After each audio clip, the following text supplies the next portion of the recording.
assembly required, but listeners' discretion is advised. Sit back, enjoy, and don't forget to subscribe or follow. Now, let's not keep you waiting. It's time to welcome your hosts of TNT Podcast, Tara and Tina. Hello, everybody. Welcome back to TNT Podcast with your host, the beautiful Tina, and myself, Tara. You can follow us on Instagram at TNT Podcast Show or on Twitter at T_N_T Podcast. The best thing to do, though, is just subscribe to our YouTube channel. So this is episode 23, and we are officially in season 2. I can't believe that it's just been over a year that we started this, right? I mean, we've always said by no means we're professionals at all. And I do think we've gotten better over the past year. But it's been a lot of fun. And so Tina and I took a bit of a break just before the Christmas holidays. So a happy new year to everybody. And we just wanted to take a second as well to thank our guests from last year. I mean, honestly, without our guests, it wouldn't be much of a show. So wanted to give thanks to everybody that we had on the show last year and that made it great. And our audience too, whether you watch us live or you catch us later on, and all the support that everybody's given us all year has just been fantastic. So we just wanted to thank you for that. We have a really good season, an awesome season for 2023 coming up with some really great content. We're going to continue the Women in Drag Racing series, which once you meet our next guest, you'll understand. I mean, for me anyway, it just opened my eyes to like so many incredible women. I mean, my focus has been in the Mopar community, right? And so there's like so many other women with different makes and models out there. So we're definitely going to keep that Women in Drag Racing going, and our performance shop series. We want to do manufacturing series, and of course, you know, throw some real life stuff in there once in a while. But I'm so thrilled to introduce our next guest. This young woman has accomplished like so much at a young age. She's just incredible. When I was doing research on here, like my mind was just blown by everything that she's done. She is super talented, a total leader.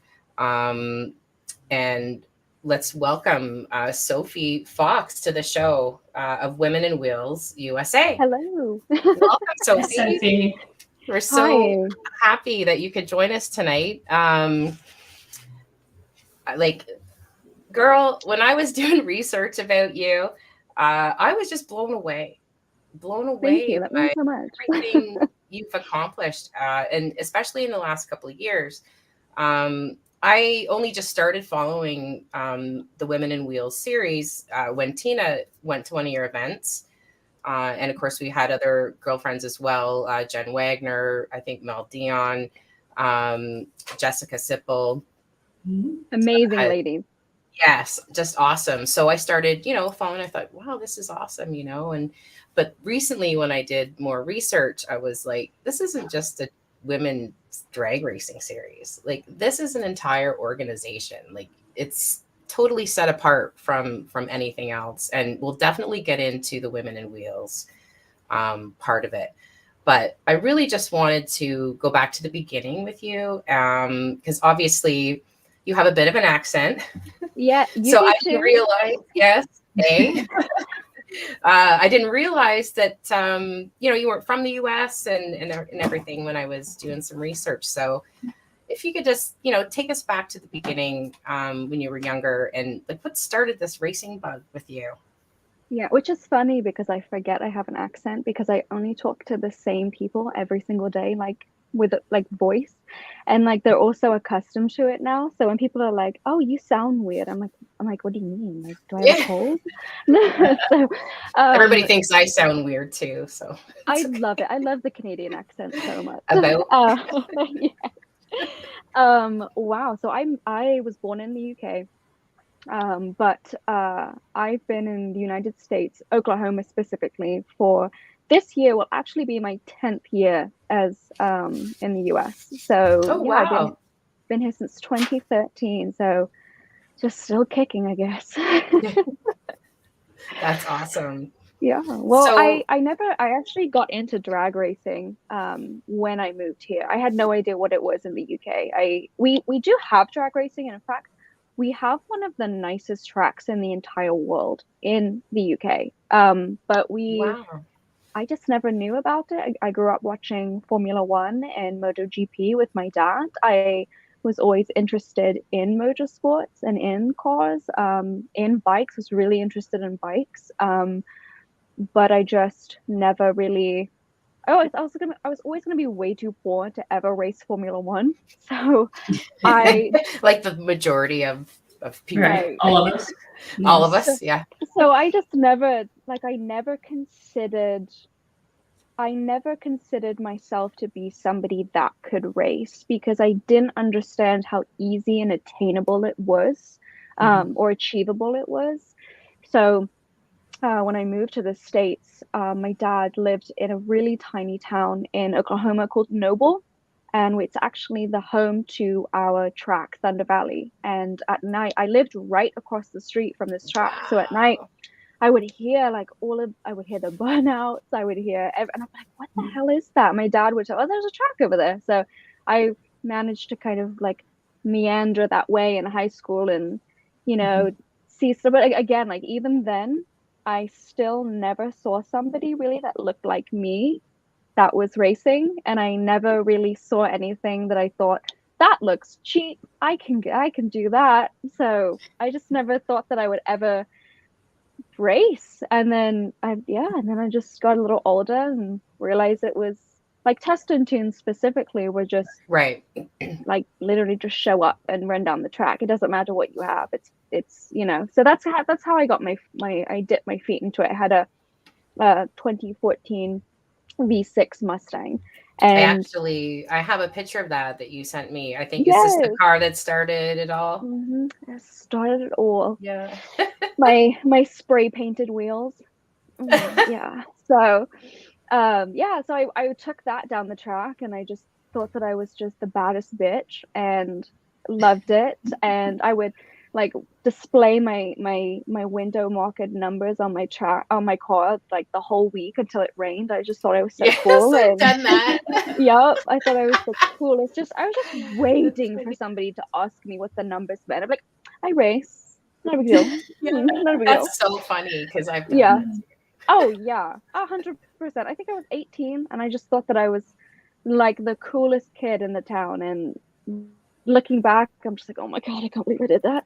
But it was good. It made for great memories, and that's really kind of where I got my introduction to drag racing. But I have never been, not that you have to be rich to do this, but I've Mm, never really had like uh, the cash flow to be able to really get into it. yeah. And and I moved out of my parents' house when I was really young, so I had rent, I had all of that Yeah. stuff. So I was a spectator for so long, and just got to the point where I was like, I'm tired of this. I want to do it. And then I didn't even do it. I started the women's class so I could watch other women do it.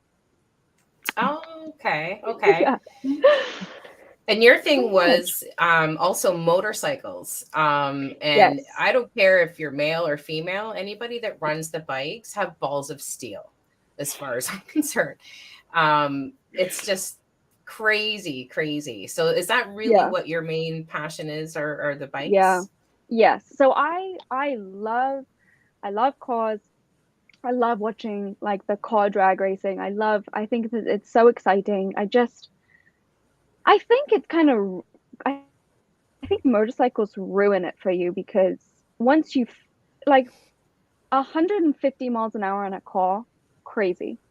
But 150 miles an hour where you can physically feel the wind and you can feel yourself like cutting through the wind. Like that sounds so like cliche, like it just changes your life when you have the wind in your hair, but It really does, and it's a completely different feeling. It's a different adrenaline. It's a different. I for me personally, as a racer, I think it's more exciting. Now, I've never had a 8-9 second car. Maybe it's not as a relatively fast car. I don't know, but I do know that I started street riding. My dad had motorcycles, and I always was like, I'm gonna get a bike and you're gonna teach me how to ride. And he was like, absolutely not. You're never getting a motorcycle. And then I met my Typical husband parent who, would say. of course, and I totally like looking back, I'm like, nope, he was right. I probably shouldn't have gotten a bike, but that's fine. But I met my husband. My husband was into motorcycles too, and about a year into marriage, I was like, okay, it's it. I want a bike. And COVID had just hit. COVID had just hit. I was a government employee. I got sent home to work from home, and I was like, let's do something really financially responsible, and let's buy a motorcycle during a pandemic. And thankfully, it worked out. Smart. Perfect idea. Right. Yeah, perfect. But my dad, we went over to my dad's one day for like lunch or something, and I was like, Dad, like Tana's gonna get me a motorcycle and teach me how to ride. And my dad is this like hippie stoner, like so chill. It did not take like he would never get mad, but this old man looked up at my husband like he could have just ran across the room and smacked him. And he was like, you better start on a 300 or a 250cc. And I was like, no, Dad, I'm getting a 1000. I'm getting a liter bike. And my dad, you could just see like it just clicking in his head, like you're having a fucking laugh. Oh my God. But thankfully, I had a really great teacher. My husband is really like I think it's ironic to say my husband is really safe when it comes to motorcycles, but he really is. And he wouldn't even let me graduate to the highway for the longest times. And it was COVID, so we would go to like a school where we used to live, and there'd be nobody in the car park. So we would just stop leaning, and he always told me, he was like, a 600 will kill you just as quick as a 1000 will. It's just all about, it's in your wrist. So if you can control your throttle and you can kind of keep cool when things happen, then there we go. There we go. You said it will straighten it. If there's, both of us gonna have to have technical little glitches too, yeah. right? So don't worry. Okay, good. Yeah. My Wi-Fi out here is so bad. I'm like, damn, we didn't even get 15 minutes in, and it's it's crapped out on you. Right. But yeah, no. So cars, like, I love drag racing. Even before Women in Wheels was a thing, I was interested in cars. I was, I never say that I was in the car scene, because I never was. But I was definitely an active spectator of the car scene, especially here in Oklahoma. Yeah, but I've like never street raced, because I never had anything that was something that you could go and have fun in, and like that was okay. To me that was never a thing for me. I love watching like the 1320 like street racing videos. Like, I think it's great. I think it's fun to watch that kind of stuff. But I'm like I feel like I'm an 80-year-old old lady when it comes to this stuff, because I hear like street racing, I'm like, oh yeah, I'll watch it on YouTube. Don't worry about me, kids. But I've always been a bike person. I've always been interested in motorcycles, and we actually, my husband and I, we took a break from motorcycles because we started the business, and we both had two. His one was more expensive than mine, and that's why, like, I always joke that like whatever my husband wants in life, like, he gets, because he had a bike that he absolutely loved, and he built it, and it was just the perfect bike for him, and he sold it for the company, for the business. He sold it because he took a chance on something, and like the business isn't mine. Like, even though it's like women, it's ours. He's my business partner. He's my co-owner, but he made a huge sacrifice to put into what we thought we took a chance on. And I really think that that's something that, like, for me, like, the business can never face this. I mean, I sacrifices for sure, but that's different. When you have a dream, like, you're willing to sacrifice anything if you know it's going to work. But to have somebody else kind of listening to your ramblings and being like, well, you just have to really trust me on this. Like, I know I can make this work. And then to have them like fully believe in you and make sacrifices of their own, like, that's something that I'll just never be able to really repay. So he sold everything. So we took a break from the bikes, and we did, I want to say we did about almost 2 seasons without really any toys. And we both went through it. My dad passed away last year, and we both had a really rough time with that. So after, and it was crazy. Like, my dad would, I'm not trying to bring this down, but like no, but you have talked a lot about your father, and it sounds like you were super close.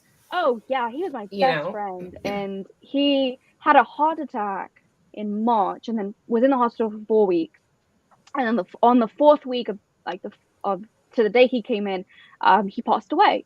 And I just, like, it devastated me and my husband. And it was crazy. A week after he passed away, it was his funeral. And then 3 days after his funeral, we had to drive out of state for an event, and our schedule kicked off. And I think that's what made last season like so difficult for me. Like, I love what we do. I love it, and I wouldn't trade it for the world. But like, to have, like, man, we were just on complete survival mode, just like blinders on, just getting through it. And like, people go through shit, so it's one of those things. You just have to you're either going to crumble, or you have to, regardless of what you're going to do, you have to keep moving forward. So if that means I'm going to cry the whole time on the way to the track, I'm going to do it. I'm going to get my job done. And so we had a bit of a rough season, just not with the race itself or the women's class itself, but just kind of with everything else. And so really towards the end of the season, we just both like, we have to do something. We've never taken a paycheck from Women on Wheels, like, never, because it's all about reinvesting into your business, and that's more important than me having extra money to do dumb shit with. And that was the time where my husband was like, okay, I think it was one weekend, he went out and bought 2 motorcycles, and was like, okay, sounds good. And then a few months later, he went out and bought another one and a trailer. And I was like, okay, hang on, I think we have enough. Hold up there. Yes. And so we ended up getting some bikes, and we've been able to have some fun with that. So it was, that's kind of, we got back into the bikes, and it's been really nice. So. Right. Now I've got, is this one of the ones here? I think this is you. Yes, that is Mr. Grinch.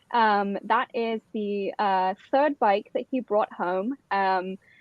Grinch is actually black now. He, I guess I should explain to people who aren't really in like the drag bike. Is this world. him? This is my first bike that my husband bought me last year. Okay. This is a different bike. I know. It's black, so I thought maybe this was it, but just no. Actually, I should have remembered that I also have another black bike. My bad. But in the drag bike community, or I should say world, I'm not really sure why, but a ton of the bikes have themes. So my husband's bike, he just did a big Chucky painted on the tail. Oh, okay. And gonna see a bunch of themes. So I feel like it's like buying a boat. Like, when you buy a boat, you cannot change the name. I feel like that's bad juju. You know what I mean? So they do say that it is right. So I don't want to chance that. So that's Mr. Grinch. He's more of a drag bike. He has a fuel cell. I say I sound crazy. My bike has a fuel cell. No, I get it. So he's a drag bike, and then my black one that you showed is totally a street bike. Has everything is OEM on it. I think it has like an air shifter on it and the extended swing arm and ceramic wheel bearings, but it's very minuscule modifications. But like Grinch, I maybe will get one pass, burnout, one pass, and then back to my pit, and I'll have to refuel again. So, and he has a full slider clutch, which means typically on like a clutch and a throttle bike or quad bike, you're in first gear and you have your clutch pulled in, and you slowly release the clutch and engage the throttle, and that's you kind of have to balance it out. But with an MTC, I think it's a Gen 2 MTC slider clutch, you just completely pop the clutch and the bike will release or engage the clutch. However, well, I'm not a scientist, I just ride, but it does it for me. So that's all I know. Have you done like quarter mile? Like what's your time for quarter mile? So Grinch is actually they call it a class bike. He's a bracket class bike. So he runs the 890 quarter mile or the 560 eighth mile classes. Okay. So we try not to spice them up too much, because then they're not fast enough to hang with the really fast bikes, but then they're now too fast to hang with the bracket bikes. So before we purchased Grinch, he actually belonged to a really great family here in Oklahoma, and who built the bike. It was a father and son duo, and they're great people, and they have won. The son Lucas, who rode Grinch, he has so many championships with Grinch. So it's a really great bike. So that's I got that towards the end of the season last year, and the first event that I finally didn't have a women's class, didn't have a street car takeover to go to. We went to Kansas for we race a series called PMRA, and it's mostly in like the Oklahoma Midwest area, and went to Kansas, and I spun a rod bearing my first pass off the trailer, and I had to redo. I say like I did anything, but we had to fix it over the winter. Funny. So I haven't really been able to fully stretch my legs out on the bike, which is just such a blue balls feeling. But it's okay. It's fine. We'll get it. We'll get there. Test and tune is coming up, so I can't complain too much. That's awesome. So you have him rebuilt and ready to go? Yes. So thankfully the damage was not extensive. And I just remember, so like these bracket bikes, they do the same thing every single time. So as long as you are doing your part, the bike's going to do its part. And I was told, which is kind of common sense when you think about it, but if the bike is slowing down, something's wrong with it.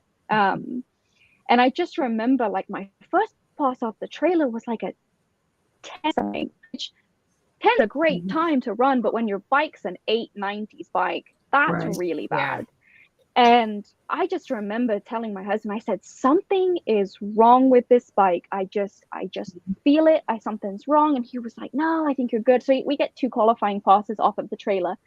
And so I completely obviously messed my qualifying up my first round. So I was like, okay, well, I'll do it again. And I did it. And I was like, even worse pass the next time. I was like, something's wrong. And I am so glad that the previous owner, Lucas, was there. And I was like, hey, I have a really weird question, but like something's going wrong with Grinch. And he took a look at it. I'm actually on pump gas, and we drained the remaining pump gas out, and we put MR12 in, which is a motorcycle race fuel.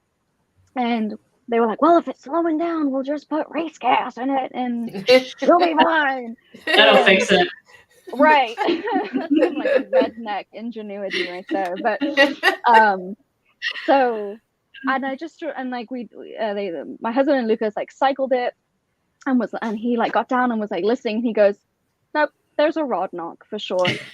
And I was like, nice. But I'm really glad we did not send it on race gas, because I would have had a hole in my motor by the end of it. So thankfully, I think actually Lucas and his dad actually were the ones that redid my engine and like everything for me. So because I mean they had that bike for, I want to say 7 7 years, and I think I totally could be wrong. Maybe I'm misremembering, but it was a substantial amount of time that they had gone without having to do a single thing to that bike. Like, it had never messed up, it had never spun a rod bearing, and like it's the bike itself is an 0506 Suzuki GSX-R 1000 kind of, I want to say, like, frame and everything, like the bike itself, but I mean, it has aftermarket body work, and it has an aftermarket subframe, so it's very chopped up. But the motor is an 0708 Gixxer motor, and these motors are really notorious for just, I mean, they're great, but they're also notorious for having some issues. So the fact that they went so long meticulously taking care of this bike to where it never had an issue, I'm really not mad. Like, it was bound to happen. Right. So it's one of those things. That's why we trusted them to redo it. Because I mean, you built the first one and it was just fine. So I mean, I'd rather you guys do it again. But I think we just replaced the crank, maybe some rods and pistons. I don't know. I just pay and I get good work. I just get on it, drive it. Right. I tell people that all the time. I'm like, no, because I'm a really proud and loud supporter of women in this industry, and I know that so many of us do get reduced down to just like, I bet she doesn't work on her stuff. And you know what? For me, you're right. My husband will not let me. And you know what? That's fine. That's totally fine. I don't have to do it, and I'm not complaining. So yeah, no, I hear you. That's fine. Well, let's talk about Women in Wheels. And when did you start? I mean, this isn't just a series. Like I said earlier, this is a whole organization. And what sets you guys apart is we're talking scholarships, sponsorships, education. There is so much to this organization than just, a bunch of women getting together for events. Yeah. So when did you get this all started? So Women in Wheels, so funny, like, to think about, because if you'd have told me we'd have ended up where we were, I told you you'd be smoking crack. Like, there's no way I would think that we were going to be here. But so Women in Wheels started as this private Facebook group for women in Oklahoma who were car enthusiasts, racing enthusiasts, and it didn't even just have to be drag racing. It could have been like anything that you did, and you were just interested in like the car community, the car scene. Like, it's not a little group, and would go do meetups, and we would do like brunches and dinners and stuff, and it just became like I just wanted friends who were like me, who understood the industry, but it wasn't that like die hard, like we have to talk about cars every single time we're together. Like, there's some days I just don't care. But it's nice to have girlfriends that related to you and could understand you, and they could come to you and be like, oh, I just did, I just put my car on nitrous. I'm like, oh, that's so sick. Like, if you can have that level of appreciation for each other's stuff and yada yada yada. Because I mean, I'm not gonna lie and say that as a woman I have had nothing but just amazing experiences as a woman in this industry, because of course we've all dealt with it in some varying degree. But I was just so sick. I was so sick of just these like groups and trying to get involved in the community. But I will say, most of the people that I've interacted with on like a level of like men have been incredibly supportive and incredibly respectful and incredibly nice. So, but again, like, not my experience doesn't reflect everyone's experience, and I respect that. Right. But I still wanted girlfriends, and come to find out, so many women in my area felt the same way. And so it became this, and then people were like, well, and I remember having a conversation about the name of the group. I'm like, well, we could do this, or we could say this, and I was like, well, I don't want it to be like one of the ideas was like 405, our area code, excuse me, 405 auto queens, and I was like, well, I don't want to exclude people who are on different sets of wheels, because I was always a bike person at heart. Right. And I just thought, well, you know what? I love women, and I love women on various sets of wheels. So I just think we'll call it women on wheels. We'll keep it vague and diverse. And then suddenly, like, it never started to be a business. It was never created to be an organization. That was never like something that I had thought was going to happen. And then it just like trickled down into, well, I really want some people will be like, oh, let's do stickers. Let's have like clubs like stickers. And I'm like, oh, I'm sure I can find.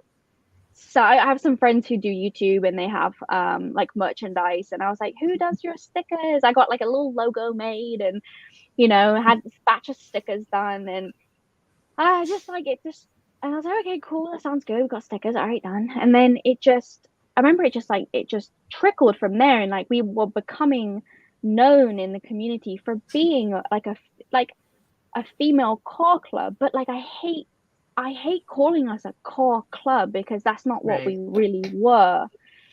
Because I'd have people message me being like, oh, like how can I join and sign up, and like what do I need to do to be a member? I'm like, yo, like we're not members, we're friends, everything is an open invite.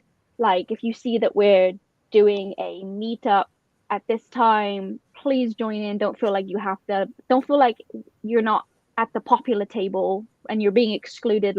I think a lot of car clubs like not meaning to give off that vibe. So that's why I've never been like, we're not membership, we're not. And that's not hate to the clubs that do that. Like it's different strokes for different folks. Like totally respect it. And I know that people love being a part of car clubs and that kind of like membership community, and that's totally fine. But it's also probably because I didn't have time to like actually do like membership stuff. So maybe I was just being lazy, and that's fine. But it's a lot. It's a lot of work. It is. Oh my god, it is. And I was thinking back then I was lazy. I'm like even busier now, but it's fine.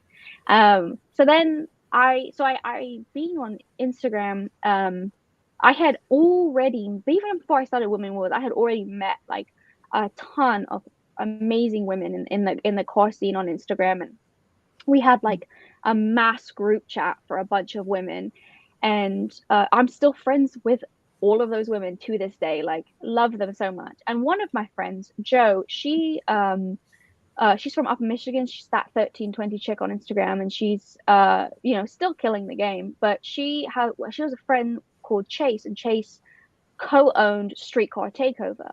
And I just have this thing in the back of my head that just won't ever let me relax. Like every time something happens, I'm just like, how can I just up the ante? How can I just make this more than it is? And I remember thinking, you know what, Streetcar Takeover, I've been going to them since like 2015. Love Streetcar Takeover. I messaged Jo and I said, do you think Chase had not at 2015, but like a few years ago, he had just at that time had his daughter Kinley. And I was like, he's such a big, like anytime you go on his Facebook, he's talking about his wife and he's talking about his kids, and like he's a big family man and big supporter of his family, which I love. But I was like, well, he's had a daughter, and he's like, I hate to say like he's a big fan of his wife, because you would hope he would be, but like he was one of those people who was like very outspoken about like how much he loved his wife, and so I was like maybe he'd be interested in letting me sponsor an award for the one female that went the fastest in the entire season, the one chick who had the fastest quarter mile time in the entire season at whatever track, whatever class. I would give him I'd buy him a plaque and said like fastest female of 2015 or 2015. Why am I stuck on 2015? This was like 2019 or 20, you know what I mean? And no, it wasn't. Oh my god, 2020. It was 2020. And it was like the end of 2020, and yada yada yada. I was like, okay, cash prize, blah blah blah. And I saw Jo was like, oh, I bet you he'd love to do that. Like, here's his number, get connected. So I shot him. I was like, hi, it's Sophie Fox. I'm friends with Jo, and I was just, here's my idea. What do you think? And he goes, oh, that'd be great. Like, why don't you come to my shop and like we'll talk about it and yada yada. So I was like shitting bricks at this point. I'm like, oh my god, I can't believe we're doing this. This is so crazy. What have I done? Right. I was like, fuck, no, I'm kidding. So I went to his shop, and he was like, listen, I love the idea, but I just think that you could do so much more. Like, you need to travel the entire country with us and host a women's class at every one of our events. And I was just like, I'm poor. Don't really know how you expect me to do that. But also, I didn't know anything about drag racing. I knew that you did your burnout and you did this and then you did that and the winner had a light come on. Like, I knew drag racing. I didn't understand drag racing. Right. And so I was like, and we went back and forth. And like, I am such a person where, like, I just don't have that relaxed, like, chemical in my head, because immediately he said that and I was like, I'm going to make this work. I don't care what I have to do. I'm going to make this work. And this is going to be, I just don't even understand how this is going to work, but this is going to work. And I went home and told my husband, and my husband was like, you are on crack. Like, you are both of you just smoked crack together and now you're coming home cracked out. These crazy ideas. Yeah. And I was like, okay. And I'm very to the point. I'm very blunt. I'm very like, and I just was trying to say, how am I going to afford this? I work for the government, and the Lord above knows that we are not paid very nicely at the government. So how would you like me to do this? And he's like, well, that's where your sponsors come in. And I was like, people pay you to travel the country? Like, they do that? Like, that's not illegal?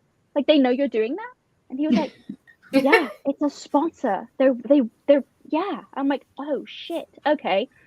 So, but like, first year out, I knew that we were not going to get sponsors because we hadn't even announced it with Streetcar Takeover yet. So there's me, December 2020, hadn't told a soul what we were doing, hadn't even, like, I have two friends from high school that they're actually sisters. Went to high school like a million years ago, I feel like, but they've been my absolute best friends since high school. But neither one of them gives a flying fuck about cars or racing, nothing, and that's fine. That's okay. They love and accept me, and I do the same. But like, I told them, I was like, I don't know what I'm doing, and they were like, well, it seems really expensive, and I don't know how you're gonna do it, but I'm sure you're gonna pull something out of your ass, and you'll be able to do it. So I hadn't told anyone in the car community because I thought that we were gonna get laughed at, because the biggest thing about Women in Wheels that I really hate is that people take it at face value and they think it's just eyewash, and they think all we are is a calendar in a shop full of men. You know what I mean? Like that. People think that we're like reduced down to, oh well, what's special about them? And you're right. There's not shit special about me. Like, you are right, but you know, I just didn't want people to take it as eyewash and be like, oh well, yeah, women participation, yeah, whatever. But I wanted it to be like a series. I wanted it to be taken seriously, and I wanted us to be a respected series, because you know, and like I have no, however you want to be in the industry is your choice, and you have absolutely right. So if you do the car modeling, oh, more power to you. Like, fuck yeah. If you don't, and you're more serious and you're more like more mechanic-y, like, that's fine too. Like, different strokes, different folks. I'm not here to tell you how to live. But I wanted us to be, I wanted us to be somebody, or be a series where people were like, wow, I want my daughter to do this. Wow, I want my wife to do this. Like, so I kind of set out and was like, okay, so if we travel here, we'll have to take a second mortgage and then sell our kidney and blah blah blah, and figure it out. But I will say that something just clicked for me, and I was like, this really could be the opening to something really special, like really, really special. And I already kind of had a local, I was already kind of locally known for like Women in Wheels and like, stuff like that. So I was like, well, I know people will show up to the Oklahoma race. And I just remember that winter, I just was losing my mind. I was so stressed trying to figure this out. I would reach out, I think I was at one point during the winter, I was sending upwards of 100 emails a day to whatever company that had an email for their marketing listed. I was sending them an email. And when I talk to business owners, like I always tell myself, if I just get 10 seconds of your time, I can hook you into listening to what I have to say. And that's how I got a few of our sponsors. And because I'm like, people will be like, well, I don't see Streetcar Takeover saying anything about this class. So like, how do I'm like, well, I have no data to give you. I have no projection to give you. I have no idea what events I'm going to be at because I don't know what I'm going to be able to afford to go to. Right. So I was like, just on a whim, figuring this shit out. And thankfully, we had a ton of local businesses that knew us, that sponsored us and pitched us cash to get going, which was amazing. And then I'll never forget, it was Ron Moen at Vengeance Racing. Like, didn't even need a speech. Was just like, yep, I'm in. My wife Wow. is like, I can't remember if she was starting to race at that point or she was wanting to race at that point. He had mentioned something and he was like, I want Vengeance to like to be represented by something that like I can like represent for my wife, like to show like, and also Vengeance has a ton of female racers that have Vengeance built race cars with them, yada yada yada. So yeah, Ron was like done. And so which was just such a huge like confidence boost. I mean, but I'm telling you, I think we got like every single day I got 70 emails. It was like, nope, we're good. Thank you. And that's okay. Yeah. Because as a marketing professional, Right. yeah, like I had nothing to give them, like nothing. And I was just like, we're gonna have one shit year. We're gonna have a really shit year figuring it out. But once we've done some races and we've done this, like we'll have more to prove for it. And that's exactly what happened. And I remember OKC in May was our first ever women's class, and I love this story because it just goes to show you how I had no idea what I was doing. Cam Ball is one of the Streetcar Takeover employees. He's the lane guy. He's the guy with the Amish looking beard. Really great guy. He's very nice. He's amazing. And he comes up to me and he's like, what tree is your class? And I'm like, what the fuck are you talking about? It's the tree. And he goes, yeah, is it sportsman tree? Is it pro tree? Is it blah, blah, blah, blah? Is it Insta-green? Is it this? I'm like, what do you think? And he goes, what the fuck do you mean? What do I think? And it was race day and I had not a clue what I was doing. And but before we even made it to that, so I worked with the government. I worked at a maximum security male prison. I'd been there for several years. I actually loved my job. I worked in like the welding and carpentry programs. So it was super chill. And anyway, I had saved up so much PTO from the pandemic because I was home every single day and I never used the sick day. And I used our first season, I used 190 hours of PTO. And with the government, like I tell them when I'm going to be gone. And if they can't really say no, they can say, oh, we have a really important meeting on that day. Would you be open to rescheduling? But they never denied so one day I never took a vacation too. I just never did because my job was easy. We were always too broke to do anything. So I just never took a day off. And I remember I submitted like 190 hours of PTO in one go. And my boss was like, are you dying? Are you sick? Are you okay? And I'm like, yeah, sorry about that. And he goes, no, you're totally. I was in like February and all of our events were like April and onwards. So he was like, okay, well, you've given me plenty of time. And which also like we were only really taking off like Fridays and Mondays. So it wasn't too terrible. But our first, so we were planning out our first schedule. And I was just like, I just don't know how the hell we're going to make this happen. But there's, Charlotte, the ZMAX event is like the Super Bowl of Streetcar Takeover. And they were like, you have to go to, like, you have to go. Your lives will change if you go to this bloody fucking event. And I was like, okay, whatever. But it's going to cost me $2,000 just to get there, to stay there, to eat there, and then to come home. And so I was just, and I was like, okay, the t-shirt design, well, that's going to run me several like hundreds of dollars. And then printing the t-shirts, that's going to run me several hundreds of dollars, even thousands of dollars. I need the bloody canopy the custom tent. Okay, I didn't need the custom tent, but I needed the custom tent. Custom tent. Right. Yeah. And so that was, I mean, 1,500. And we needed a trailer. That was 6-7 grand. Like, it was such a leap of faith.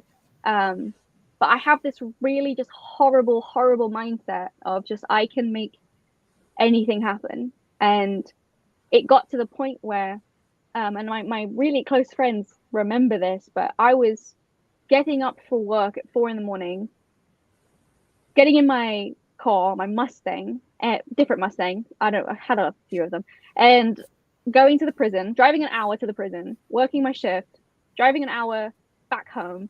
And then I lived in like a neighborhood, and I would go house to house and I would clean houses, and I would clean my neighbors' houses, and I would scrub toilets, and I would scrub floors, and I would do dishes, and I would take care of pets. And then I would, after several hours, I'd go home and I would shovel my cash in a jar in the kitchen. And that's how we funded the t-shirt design. That's how we funded buying the t-shirts for the first, because we were just like, That's I always amazing. say like we were never like broke, but we were just like regular middle class, working class people. Like we just didn't have an abundance of cash where we could say, yeah, fuck it, we'll try this year. Like, you know, so everything was so like every single cent was so calculated, and so just, I hate to say like the cash was spoken for before we got it, but it was, because that's how like tight we were. And for the business at least. And so we had this small amount of sponsors, and it just kind of kicked everything off. And I just, oh my God, I don't know how I made it through the first year, because that was a lot of stress. That was very stressful. I would say. But we did 8 events. So I think at the time, Streetcar Takeover was having anywhere from, man, I could be wrong, but I want to say it was anywhere from like 12 to 16 events or something. And we did 8 of them. And I just thought that was incredible. I thought that was insane. I didn't know how the hell we were going to make it. And I think our smallest class we ever did was, so our smallest class was actually St. Louis, but I don't want to say that was a women's class thing. Like, no one showed up to that event at all. Like, the entire event was dead. I think we had like 4 people in the small tire class. So we had 2 in the women's class, but I don't tend to count that event because like that whole event sucked. But our smallest class, that smallest class was Bowling Green, and it was 4 ladies. And I was like, that's okay, it's all right. Well, I'll pay out. It was $500, and our buy-in was $100. So I was like, that's okay. That's $100 loss on my part. Like, that's affordable. And that's the only time throughout the entire season I had to come out of my pocket for like something. Yeah. So a very meticulous, like, you know, we had to just be absolutely just on it to make it work. And then the next year, I just realized that I was out of PTO, and it was find something that I could do Women in Wheels with, or it was Women in Wheels the women's class doesn't happen anymore. And I just remember like telling my husband's at that time really wasn't a risk taker, because, you know, he was just smart. He was just smart and just didn't willy-nilly just jump into things. And even he was like, no, you have to leave the prison. Like, we have to keep doing this. And I was like, all right, we have something really special here. So I found a remote position with Holly Performance. Awesome. Okay, I did read something about you with Holly. Okay. Yes, I'm a digital community specialist with them, which is a really fancy way of just saying I do social media. But it was the most humbling experience of my life when I applied for the job, and I got an email back almost instantly from my now boss, who said, "Oh, I've heard of you." And I was just like, what? I was like, please be nothing bad. Please be nothing bad. But he was like, awesome. yeah, I've heard, and like my work with Women in Wheels, essentially, like I've been a digital marketer for a really long time. That's always kind of been like my like weird side thing I've always had. Like I don't know why, it just makes sense to me, so I just do it for other people. But so it wasn't, I didn't even have to provide any of my like clientele, like my portfolio to him, because he was just like, yeah, I've seen what you've done on Women in Wheels, and it's great. Like, it's exactly what we're looking for. Like, you have attention, but whatever. And so I was like, but the fact that like this person had heard of me just That's through, awesome. you know, was like, I don't even have the words to describe it. And it was just, there's like been these really small moments throughout my career that have just made me sit down and just completely humbled me, and just completely been just out of body experience. And that was really just one of them. Like I'm a nobody, like, and I don't mean that in like a derogatory way towards myself, Right. but like realistically, like I don't do anything. Like I'm a nobody. And you know, just to have my work viewed so highly, Yeah. like that was a big, and that, I think that's just in these small things along the way that has just pushed me to keep upping the ante. And like, I mean, we're going into our third season now of racing, and I just have women like on the daily basis message me or email me or message the business page, and they're just like, I have never wanted to race before because I never thought that there was a place for me. I cannot wait for this season. Like, I'm coming to this event and this event and this event. And that's incredible. It is, and it really is. And my entire team, like my husband, all of my employees, I have just like, it is totally a reflection of like how hard we have all worked. And I just think that we really just we had our heads in the sand for a long time, because I'm always so focused on what's coming next, I forget about what we've done. And that's really sounds very egotistical, and I don't mean it to come off that way at all. No. But we like kind of lift our heads out of the sand for a moment, and we're like, oh shit, we've done all that. Like, that's really cool. Yeah, it is really amazing. So and I mean, no, go sorry, ahead. go I'm ahead. so sorry. Go ahead. We've just seen some of the sponsors that have been coming across too. It's just incredible. You've got Sibbles, Speed Performance, and Legmaker. Oh my god, yes, I could kiss both of them, meaning Jessica and Mel. I could kiss both of them. Yes, I absolutely love them. I but do which is too. crazy because, oh my god, they're amazing, and it's really crazy because I mean, I don't know why, because we've always had such a great class. But when I think about our class, I'm like, oh, it's nothing that anyone's going to want to get involved with, because, you know, it's small and we're nothing, and we're blah, blah, blah. No, that's not towards like my races. It's just like, who are we? Like, and so I remember at the end of the first season, I raised, being totally transparent, I raised about just under 10,000 our first season, which realistically, after cost and merchandise and trophies and travel and all of this stuff, we had nothing left.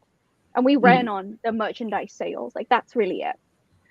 And then at the end of the first season, I was almost fending off companies because I had so many people being like, I want a part of this. I want a part of this. And I think we raised, oh, fuck me, I want to say just under $50,000 in sponsorship.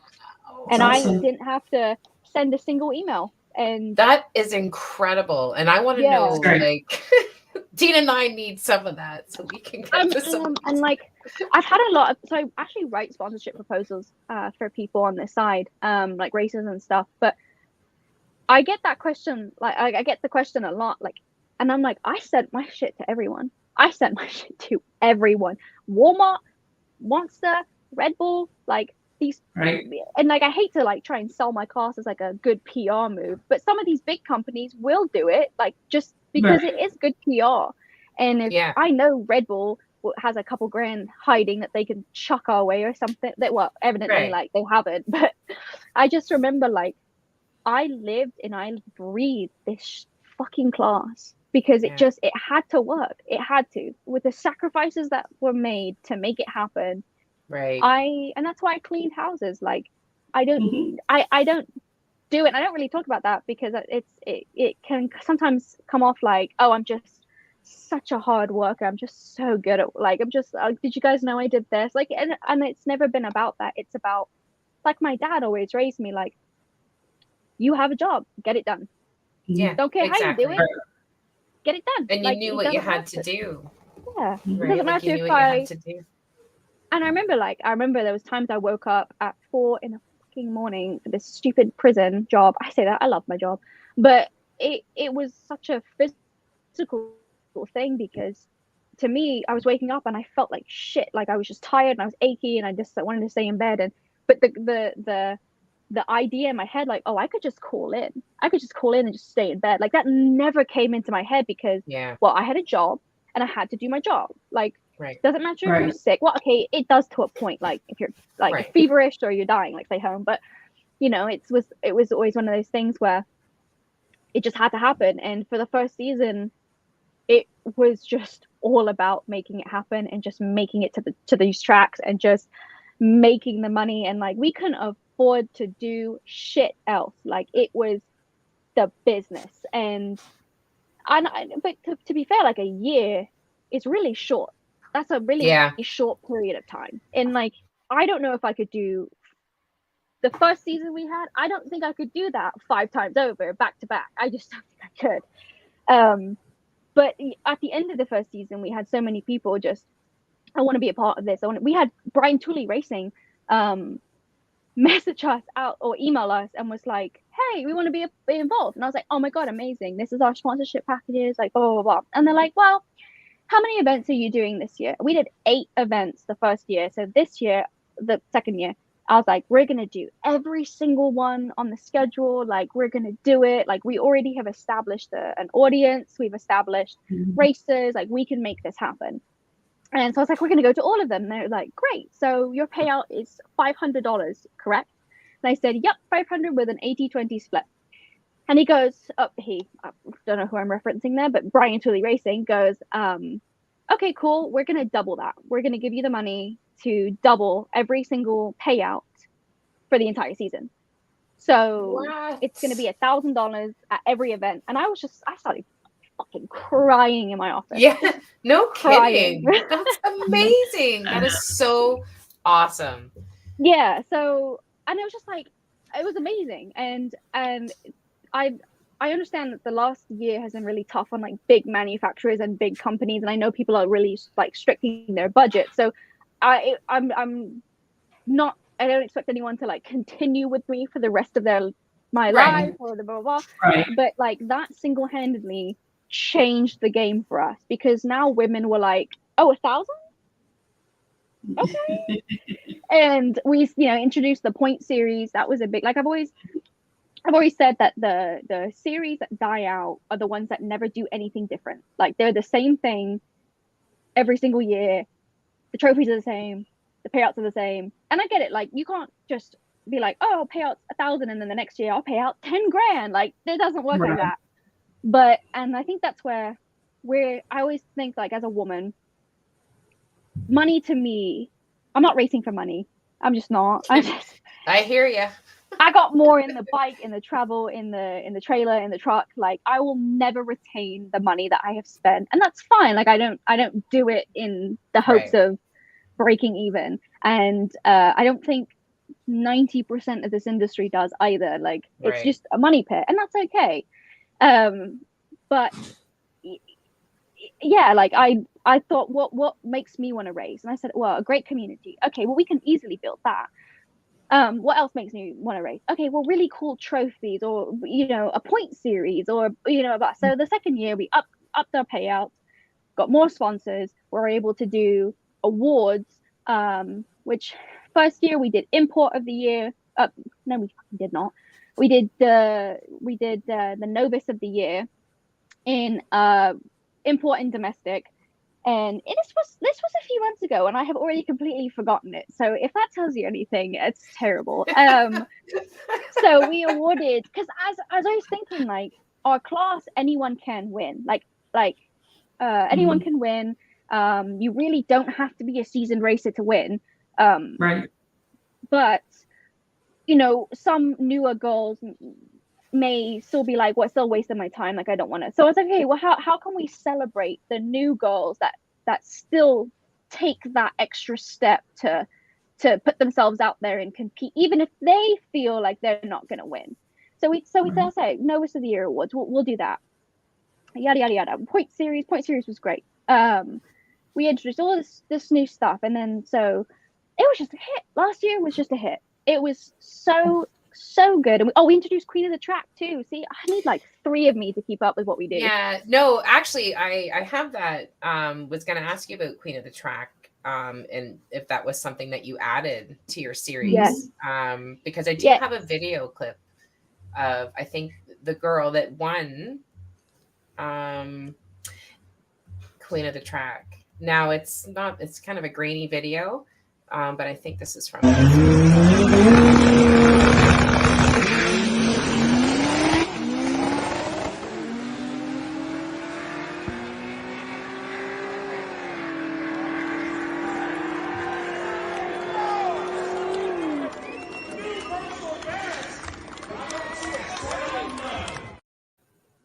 Oh, so somebody Nicole, got a personal best there. Queen of the Track was great, and I live to spite people, and I love it when people tell me I can't do something, because I usually go and find a way to figure it out and do it. And I got a ton of backlash from some people in the industry about they didn't want to race the bracket, and I said, okay, that's fine. I'm not changing it for you because this is the only way it works for beginners and seasoned pros. Like, this is the only way it works. So I was like, fine. I was like, if you want a heads up, I'll make a heads up. So I made a heads up quarter mile, just run what you brung class for women. And we introduced that last year. And let me tell you, that class almost put me in the hospital from heart palpitations and stress, because that shit was so much harder to figure out than the women's class. And I just, I'm glad last year is really over. But Queen of the Track was great because the two we had so in Indy, which was the video that showed, we had one class that was Queen of the Track, and Nicole, Miss PSI, she won. Then in OKC, we did a second round of Queen of the Track, but we had enough women to where we could split it by qualifying times into a mild and a wild. And our wild, I think, was 7 to 9 seconds, and then mild was, I think, like a high 9, low 10 plus. And Taylor Carey, who was in that video, actually, she came second place. She was the red CTSV. She won OKC mild. And then Nikki, I'm going to say her last name wrong. It's Nikki Loesch. 7-second brown, older Camaro. She won the wild. So Queen of the Track is great, but it's one of those, it's really, I thought that Queen of the Track was going to be a bigger hit than the women's class, because I have all of these women telling me that they want to race heads up, not bracket. Not a single one of them showed up. Not a single one of them showed up. And I was stressing. And that's okay. Like, things happen. I don't expect anyone to show up. But I'm like, man, you spent all the first season bitching about how I didn't have a heads up. And now you don't even want to show up for it. But so that's why we're doing Queen of the Track a little bit different this year, because I can't stress like that anymore. I just cannot. So we're going to do it a little bit different. But it's still very exciting, because I think I just want to be an organization that just fits everyone. Just no matter what you're doing, no matter what you're racing, like, there's going to be something you can do with us. So, and have fun while doing it, because I'm big on like theatrics. I'm big on, when you win Queen of the Track, you get a pageant crown and a pageant sash that says Queen of the Track. Like, I'm so big on that. And I think that's what makes it so exciting. Celebrate it. Yeah. And it's actually really nice. Nicole, Miss PSI, she took her Civic to PRI and displayed it. And she actually displayed her Queen of the Track crown and sash at PRI. That's and awesome. That was so cool. I started, such a baby. I started crying in the middle of this bloody convention center, because I was just like, how am I on display? Like, something that I did, like, I'm a nobody, and something that I did is being just like, not saying that like I'm taking her accomplishments, like I did it. No. But like, something that like I created, that she participated in, is being kind of like displayed. And I just, like, in the Precision Turbo booth, like, it was crazy. It's wild. It is Just, really incredible. Yeah. So we're So just trying what to always would up the you? ante. Yes. And I think that's what makes you so incredible, is just keep moving forward, not giving up, pounding on all those doors for sponsorships. Too. Like that's, I couldn't handle any rejection, so that's amazing. You just didn't give up. You don't give up and you keep moving. But I just wanted to ask you, for somebody that's just new into this, but is interested in becoming a member or a part of Women in Wheels, what do they do? How do they go about doing that? Yeah, so if you want to race with us, I'd love for you to race with us. We operate mostly out of Streetcar Takeover, but we do have an event this year with Streetcar Bragging Rights. But if you find our Instagram, which is Women in Wheels USA, I have a pinned post of our 2023 women's class schedule, and you can see everywhere we're going to be, everywhere we're going to go. And so if you find an event that's close to you, let's say Bradenton, Florida, at the end of this month, you can go to the link in our bio and you can find the event. It's a Facebook page for the event, and that will have, it's a Streetcar Takeover event, so it'll be a Streetcar Takeover event page. And it'll have a ton of information on how to get involved. There'll be a link for you to purchase your tickets at. And you just show up on race day and have some fun with us. Show up and race. Right. That's awesome. Tina, are you going to do any more this year, do you think? We're trying to make Bradenton, so. Yeah, that's true. Yeah. Yeah, we'll be there, and then I don't know. Yes, more, but I don't know which ones right now. And Behind the Wheel is another really amazing thing that you've added to your series. I don't know if that's an article that you would put out every month, or just featuring a female racer and a bit about them. That's really cool too. So that was those articles were written by Peyton Brown.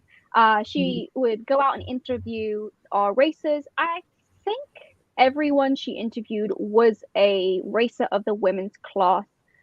I think she would go out and interview them, and she'd write up an article and would have it on the website, which was such a hit. And those did stop, I think, last year, just being busy and all of that good stuff. But we did so I did replace it. I don't really want to say I replaced it. It's its own thing. But so I started a podcast for call it Ladies Night, and it's Ladies Night at the track.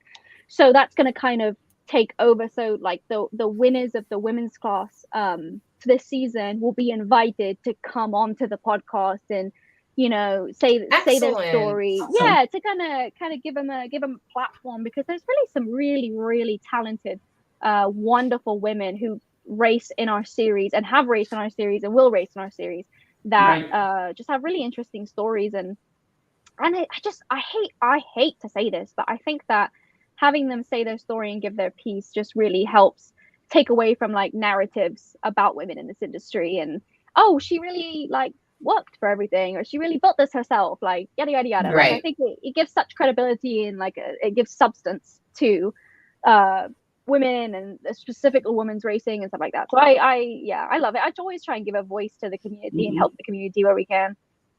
That's amazing. One thing I want to ask you before we let you go, if you could say or name one thing that you've learned during this journey, what would it be? Well, that's a loaded Not question. patience. Man, just like people suck. And that's a really wild one to come out left field with. But like, I get people it. suck. And you're just I probably have spent the last 2 years just always having to defend the class and defend the races and defend myself at times. And I'm still standing.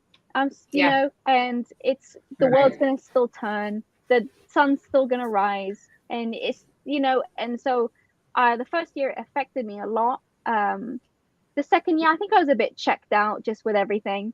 But this third year, I've come in swinging. I'm like, no one's going to talk bad to me. I don't care.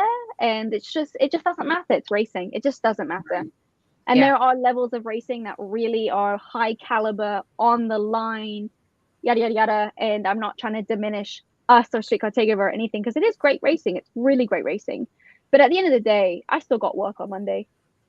The world's still going to turn. So Right. I just want to start to really, really enjoy everything and just keep less stressed. Right. No, I hear you for sure. Well, we'd love to have you come back. Oh, I'd love to. Yeah, absolutely. And I will be definitely keeping an eye on you this year. I mean, you've just done some amazing, amazing things. And yeah, I mean, we would love to have you come back, and just really appreciate you coming on tonight, because I know your schedule is crazy. No, thank you so much for being so patient with me and so understanding, and just absolutely. Be a little bit now, easier. I understand now. Like, you're just like a little tornado. I just picture you like, you know. And my house represents that also, with me being a little tornado. Like, yes. Yeah. Well, I'll see you in a couple of weeks, Sophie. Yes, ma'am. I'm very excited for that. Yeah, it'll be a good time. But thank you so much for having me. I really appreciate it. I'm very honored. Thank you. Thank you for coming on. We'll definitely have you back again. Thank you, Sophie. Thank you, ladies. Thank you. Bye-bye. Well, good night, everybody. That's it for the show tonight, and we'll probably see you back in a couple of weeks. Yep. Good night, everybody. Thanks for joining us. Bye.